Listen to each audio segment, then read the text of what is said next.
देखिए, महामुलाकात तो हो गई, लेकिन इस महामुलाकात के क्या मायने निकलेंगे, किस तरीके से जंग को रुका पाएगी, यही है सबसे बड़ा सवाल। और इस मुलाकात पर दुनिया की निगाहें टिकी हुई थी। पूरी दुनिया देखना चाह रही थी कि ट्रंप और पुतिन मिलेंगे तो क्या होगा दोनों की मुलाकातों का मंजर और क्या निकलेंगे इसके रिजल्ट।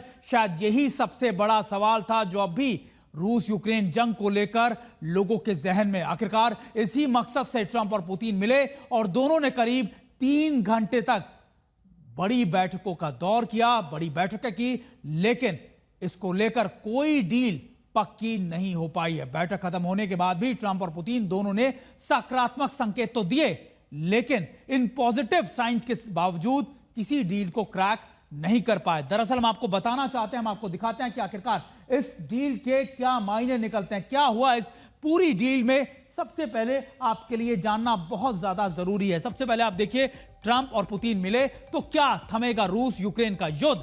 सबसे पहले युद्ध विराम पर फैसला नहीं हुआ, यह पहली बात। युद्ध रोकने पर सार्थक बातचीत हुई, यानी पॉजिटिव बातचीत हुई। उसके बाद जेलेंस्की से क्या होगा। देखिए, ट्रंप पुतिन जेलेंस्की से मिलेंगे। ट्रंप ने जताई है इसकी संभावना कि वो जेलेंस्की से मुलाकात करेंगे। अभी तारीख और जगह तय नहीं की गई, यानी इस मुलाकात में क्या हुआ और उसके बाद अब क्या होने वाला, यानी जेलेंस्की के साथ मुलाकात कब होगी, कैसे होगी, किस जगह पे होगी, किस तारीख पे होगी, यही सबसे बड़ा सवाल है। क्योंकि देखिए, मुलाकात तो हो गई, लेकिन अभी बातचीत खत्म नहीं हुई है। अभी भी कई चीजें ऐसी हैं जिनको लेकर आशंका जताई जा रही है कि यह बातचीत सकारात्मक तो रही, लेकिन क्या इसका कोई फैसला या फिर इसका कोई निर्णायक फैसला भी इसमें हो पाएगा। इसको लेकर आपको एक रिपोर्ट भी दिखाते हैं।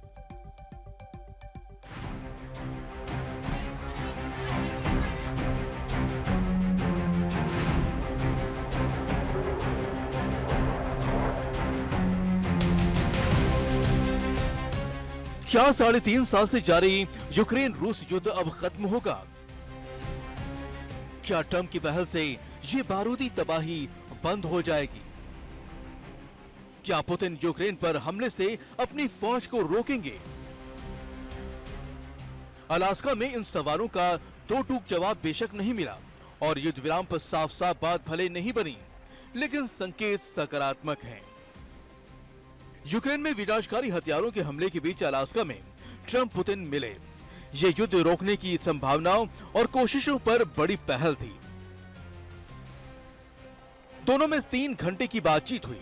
इस मुलाकात के बाद एक भरोसे की नींव रखी गई है। उम्मीद बढ़ी है कि सब कुछ ठीक रहा तो रूस यूक्रेन पर हमले रोक सकता है। अलास्का के एल्मेंडॉर्फ एयरबेस पर पुतिन के उतरने से लेकर बातचीत कर पुतिन के मॉस्को रवाना होने तक कई अहम बातें हुई। अब तक जुबानी जंग और एक दूसरे को टारगेट करने वाले अमेरिका और रूस के राष्ट्राध्यक्ष अब आमने सामने थे। उनके साथ उनकी टीम थी और मुद्दा बहुत साफ था कि कैसे रुके यूक्रेन रूस युद्ध।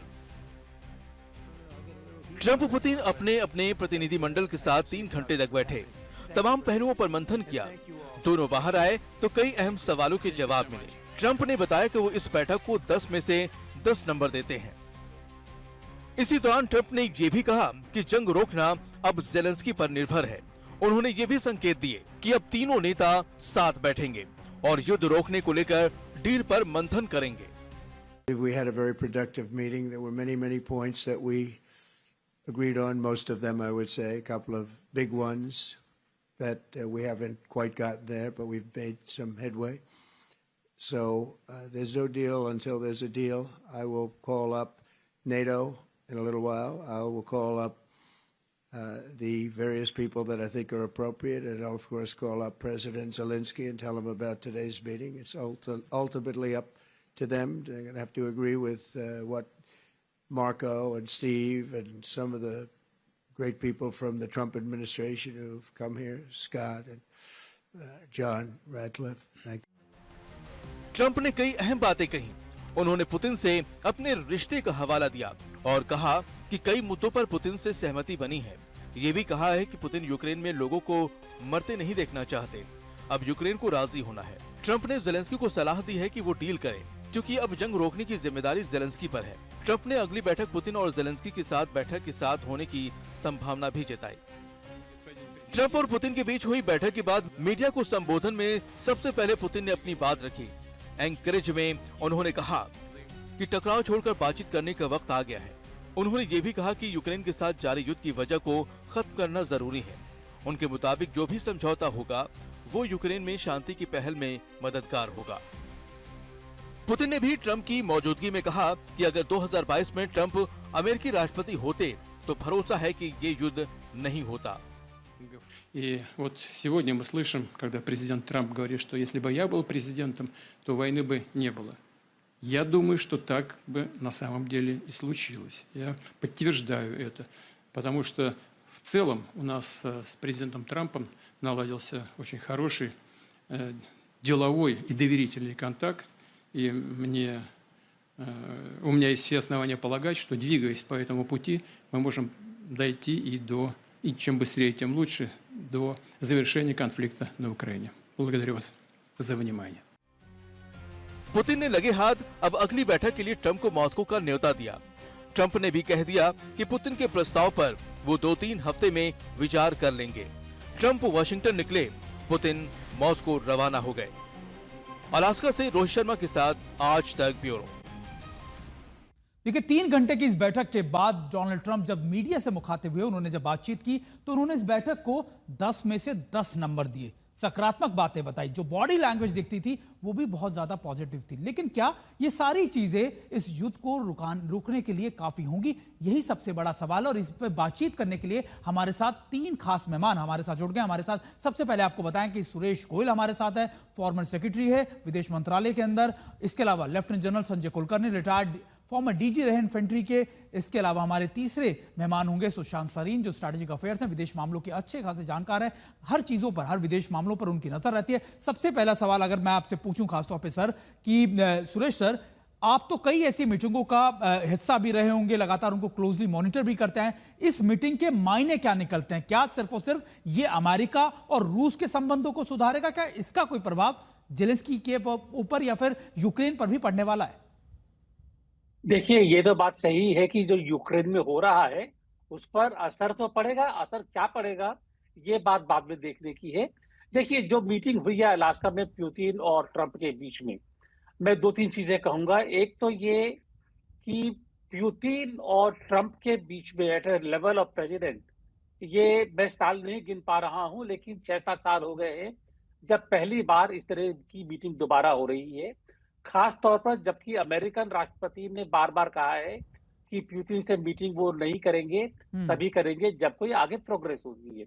तो ये मैं कहूंगा पुतिन के लिए एक बड़ी अचीवमेंट है कि वो फेस टू फेस मीटिंग कर रहे हैं, और खास तौर पर अलास्का में जहाँ की एक हिस्ट्री अलग ही रही है। पहली बात तो ये है। दूसरी बात ये है कि यूक्रेन के ऊपर पुतिन ने साफ साफ कह दिया है कि जब तक जो रूट कॉजेज हैं वो हल नहीं होंगे, तब तक ये यूक्रेन के ऊपर डिपेंड करता है। ये तो सीधी सी बात ये है कि अभी जो है बॉल यूक्रेन के पलड़े में है, या कहे तो यूरोप या ट्रंप के पास में है। वो देखिए क्या करना है। तो मैं ये कहूंगा कि मीटिंग अच्छी रही, ऑप्टिक्स अच्छे रहे, लेकिन नतीजा अगर हम सोच रहे थे कि सीज फायर हो जाएगा, कोई अचीवमेंट हो, वो होने की उम्मीद तो नहीं थी। लेकिन इसके साथ साथ सबसे बड़ी चीज ये कि यूक्रेन के ऊपर जो एक प्रेशर है अब, और यूरोप के ऊपर कि आगे किस तरह से रिएक्ट करना है, वेल सर, सबसे बड़ी बात वेल सर माफ कीजिएगा, लेकिन सबसे बड़ी बात तो ये कि डोनाल्ड ट्रंप पहले भी ये कह रहे थे मीटिंग से पहले कि देखिए, मैं बातचीत करने जा रहा हूं, मैं बात सुनने जा रहा हूं, और आखिरी फैसला रूस को लेना, आखिरी फैसला यूक्रेन को लेना। सुशांत सरीन जी, अगर देखा जाए, क्योंकि आप इन मामलों को बहुत गंभीरता से देखते हैं, बहुत लंबे समय से देखते हैं, यूक्रेन के पास इस समय ऑप्शन क्या है? क्योंकि आपको याद होगा कि जब उनकी तल्खी खासतौर पे व्हाइट हाउस में हमने देखा था कि कैसे डोनाल्ड ट्रंप और जेलेंस्की के बीच में तल्खी हुई थी मीडिया के सामने। उसके बाद नाटो देशों का रुख उन्होंने किया था। उसके बाद डोनाल्ड ट्रंप ने नाटो देशों के साथ भी मुलाकात की, उनको भी अपने कॉन्फ्रेंस में लिया। तो जेलेंस्की के पास अब ऑप्शन क्या बचे हैं? यार, ऑप्शंस कम हैं। मैं आपको ना एक चीज, ये जो सारे बातचीत चल रही थी उसमें जो ट्रंप का एक बयान था कि there is no deal until there is a deal, इसी तरीके की कोई भाषा का इस्तेमाल इन्होंने किया था जब दोहा में ये तालिबान के साथ नेगोशिएट कर रहे थे, और तालिबान को उस समय अफगानिस्तान की हुकूमत मानने को तैयार नहीं थे, और एक उसकी एक अलग तरीके की उन्होंने डिस्क्रिप्शन यूज कर रही थी, लेकिन ये सबको मालूम था कि इन्होंने तालिबान को वो सब कुछ दे दिया है जो तालिबान चाहते थे। हाँ। लेकिन उस समय भी ये वही कह रहे थे कि nothing is agreed until everything is agreed. और फिर उसके बाद हमको पता है कि क्या इन्होंने एग्री किया और क्या नहीं किया। तो मेरा मानना यह है कि शायद पुतिन और ट्रंप के बीच में समझौता तय पा गया है, और यूक्रेन के लिए मुश्किल ये होगी कि अगर अमेरिका अपना हाथ खींच लेता है तो फिर ना तो यूरोप और ना यूक्रेन के पास कोई बहुत ज्यादा विकल्प होगा, एक्सेप्ट कि जो डॉटेड लाइन है उस पर अपना हस्ताक्षर करें। और जो जो कहते हैं कि भाई ताकतवर वो ले जाता है जो वो ले सकता है, और जो कमजोर आदमी है वो सहता है जो उसको सहना पड़ता है। तो ये वो वाला हिसाब हो जाएगा उसमें। लेकिन ऑफ कोर्स ये जरूर होगा कि कुछ गारंटीज की बात की है, जिसमें बात होगी। और ये पुतिन साहब ने भी मान लिया है कि भाई ठीक है, उनको गारंटीज देनी पड़ेंगी यूक्रेन की सिक्योरिटी के लिए। जो अपनी सिक्योरिटी की और अपनी लेजिटिमेट कंसर्न्स की बात कर रहे हैं, उसका शॉर्ट हैंड यही है, उसका मतलब यही है कि नेटो का एक्सपेंशन नहीं होगा, नंबर 1।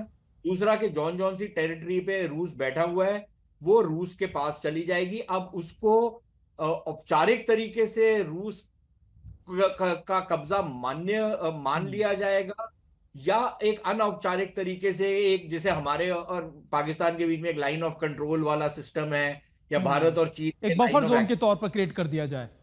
बफर जोन तो नहीं कहूंगा, लेकिन एक मतलब कि एक ऐसा बॉर्डर जो शायद बॉर्डर नहीं माना जाता, सिर्फ एक सीज फायर लाइन टाइप की मानी जाती है, कोई उस तरीके की चीज मान ली जाएगी। बिल्कुल, बिल्कुल। लेकिन अमेरिका के लिए मुश्किल ये होगी सुमित, कि अमेरिका के जो इतिहादी हैं, जो उनके अलाइज हैं यूरोप में, उनको ये लगेगा कि यार अमेरिका ने तो हमारे को दरकिनार कर दिया। बिल्कुल।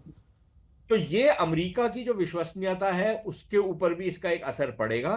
लेकिन शायद शायद शायद ये जो युद्ध है ये शायद अब खात्मे की तरफ शायद बढ़ रहा है। सुशांत जी, उम्मीद तो यही की जा रही है, क्योंकि हमारे साथ संजय कुलकर्णी जी भी जुड़े हुए हैं, उम्मीद तो यही की जा रही है कि देखिए युद्ध अपने खात्मे की तरफ। संजय सर, खासतौर पर जब भी हमने देखा कि एक तरफ से प्रेशर डाला गया जेलेंस्की की तरफ से, तो वो बॉल शिफ्ट कर ली उन्होंने, कभी नाटो की तरफ, कभी अमेरिका की तरफ से। लेकिन इस पूरे युद्ध के पीछे हम शुरू से जानते हैं कि अमेरिका का बहुत बड़ा हाथ है, अमेरिका का बहुत बड़ा सपोर्ट रहा है यूक्रेन को। लेकिन अब दोनों ही प्लेयर, जैसा सुशांत जी भी बता रहे थे कि देखिए दोनों ही बड़े मेजर प्लेयर आपस में मिल गए, तो फिर यूक्रेन के फायदों को या फिर उनकी बातों को दरकिनार करना बहुत आसान होगा। लेकिन क्या मौजूदा वक्त में जो स्ट्रैटेजीज यूक्रेन की तरफ से अपनाई जा रही हैं, जो लगातार अटैक्स यूक्रेन की तरफ से किए जा रहे हैं, क्या वो रुक पाएंगे अगर अमेरिका प्रेशर डाल भी देता है यूक्रेन पर? सुमित, धन्यवाद। मैं कहूंगा tension, appreciation, affection, warm reception, alas, no deal, ये प्रॉब्लम है। और ये होएगा। क्यों होएगा? क्योंकि रूस का अपना नजरिया है, और जब डील मतलब जो बातचीत हो रही थी अलास्का में, उसी वक्त भी यूक्रेन के ऊपर बम्बार्डमेंट हो रहा था। तो आप समझ सकते हैं कि ये कोई रुका नहीं। दूसरी बड़ी बात ये जो है, जो नाटो को लेकर के जो है, मुझे लगता है ट्रंप ने इशारा कर दिया है कि नाटो की सदस्यता वो यूक्रेन को नहीं देंगे। अगर यहाँ तक बात हुई है, और जो 25% लेकर के वो गए थे अलास्का, और वहां से आने के बाद वो कह रहे हैं 100%, तो इसका मतलब ये है कि कम से कम कहीं ना कहीं लग रहा है कि, और जिस प्रकार से दोनों एक ही गाड़ी में बैठ के आए, जिस प्रकार से एयरपोर्ट पे उन्होंने एक दूसरे के, तो सब कुछ ठीक लगा, इसमें कोई ये नहीं, सब कुछ मतलब ऐसे लगा कि डील होने वाला है, पर डील हुआ नहीं। मकसद एक ही है, क्योंकि जो नाटो की सदस्यता है, चलो नाटो की सदस्यता नहीं मिलेगी, लेकिन ये जो 20% भाग यूक्रेन का, जिसके ऊपर रूस का जो कब्जा है, उसको कैसे किया जाए, और उसको ये यूके, जर्मनी, फ्रांस, यानी कि नाटो के सारे सदस्य अमेरिका को छोड़ करके मानने के लिए तैयार नहीं। मेरे एक ऐसा सुझाव था, मानना था, या मैं जो पढ़ता हूँ उसमें एक ईस्ट जर्मनी और वेस्ट जर्मनी के जैसे अगर होता है, जैसे सेकेंड वर्ल्ड वॉर में हुआ, जिसमें ईस्ट यूक्रेन और वेस्ट यूक्रेन, और ईस्ट यूक्रेन और पूरा का टोटल जो एरिया है। कुलकर्णी सर, आपको बीच में माफ कीजिएगा, आपको रोकना चाह रहा हूं।